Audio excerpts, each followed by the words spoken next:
Well, we've heard it so many times over the past year, getting your COVID-19 vaccine makes you much less likely to wind up in a hospital. But numbers from the state say that might not be as true now as it used to be. And tonight, CBS 17 digital reporter Jody McCreary is getting answers about why.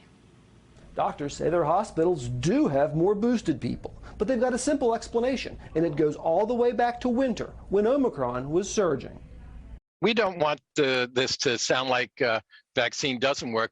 But ever since the Department of Health and Human Services split them into 3 groups in January, the trend looks pretty clear. The rate for the unvaccinated coming way down, but going way up for boosted people.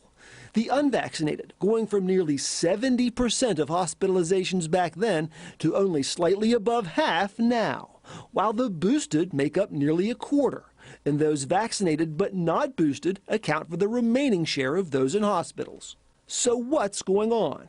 UNC Dr. David Weber says so many people caught Omicron over the winter that it made them immune, at least in the short term. Therefore, it's driving those rates down in the unvaccinated and making it seem as though a higher percentage of vaccinated people are ill. Duke Dr. Lisa Pickett says the vaccinated people in her hospital tend to have one thing in common. Those are chronically ill, immunocompromised people who may not have had a full response to the vaccines that they received. And keep in mind, not all hospital stays are the same. For the boosted, they tend to be shorter and less likely to lead to intensive care. The severity of illness of these patients, even those who are immunocompromised, is lower.